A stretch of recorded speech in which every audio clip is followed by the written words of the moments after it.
ঈদের প্রথম জামাত এবং প্রধান জামাত বরাবরই সিটি কর্পোরেশনের পক্ষ থেকে জমিতুল ফালা মসজিদ প্রাঙ্গণে হয়ে থাকে এবং আগামী ঈদের জামাত সকাল 8টায় আমরা এখানে সিদ্ধান্ত নিয়েছি এটা অনুষ্ঠিত করার জন্য। এবং এরপরে দ্বিতীয় আরেকটি জামাত আছে, সেটা আধা ঘন্টা পরে হতো আগে, আমরা সেটা সিদ্ধান্ত নিয়েছি যেহেতু সময় লাগে, সেটা 8:45টায় আমরা সেটা সিদ্ধান্ত নিয়েছি। কাজে দুটো জামাত হবে ঈদের, একটা প্রধান জামাত আটটা আর একটা 8:45টায়। কাজে আমি মনে করি সবাই যাতে নির্বিঘ্নে সুন্দরভাবে আসতে পারে। এবং এখানে মূল যে সমস্যা হয়তোবা আমরা মনে করছি, এখন যেহেতু খুব গরম, মানুষ হয়তোবা বেশি পরিমাণে আমাদের স্বস্তিদায়ক অবস্থায় রাখার জন্য কিছু ফ্যানের ব্যবস্থা আমরা করছি।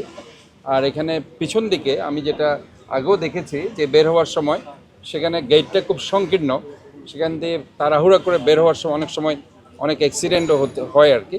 তো যাতে সেটা না হয়, মানুষ যাতে নির্বিঘ্নে বেরোতে পারে, এই ধরনের কিছু ফ্যাসিলিটিস আমরা এনশিওর করার চিন্তা করছি।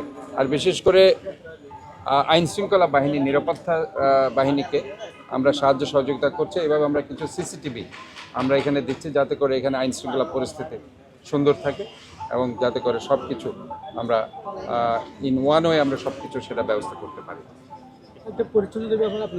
আর সবচেয়ে বড় কথা হচ্ছে যে ঈদের মিনিং হচ্ছে খুশি। ঈদের খুশিটা আমরা সবাই যাতে ভাগ বাটোয়ারা করে এটাকে মিনিংফুল করতে পারি। তবে যে জিনিসটা আমি বলতে চাই যে এখন যে মার্কেটিং হচ্ছে ব্যাপকভাবে, সেখানে পলিথিনের ব্যাপক ব্যবহার আমরা দেখতে পাচ্ছি এবং যত্রতত্র পলিথিন ফেলছে। আমাদের শহরের বরাবরের মতোই মূল চ্যালেঞ্জ হচ্ছে জলাবদ্ধতা, যেটা বর্ষাকাল আসছে, এই 2 মাসের মধ্যেই হয়তো বর্ষাকাল চলে আসবে। কাজে এই যে পলিথিন, প্লাস্টিক, ককশিট আমরা না ফেলার জন্য বলছি, কারণ আমরা বারবার বলছি এই শহরটা সুন্দর করার দায়িত্ব আমাদের সবার। কাজে আমরা যত্রতত্র ময়লা আবর্জনা, পলিথিন, প্লাস্টিক, ককশিট ফেলবো না এবং আমাদের শহরকে সুন্দর, পরিচ্ছন্ন এবং জলাবদ্ধতা মুক্ত রাখবো। এটাই হোক আমাদের মেসেজ।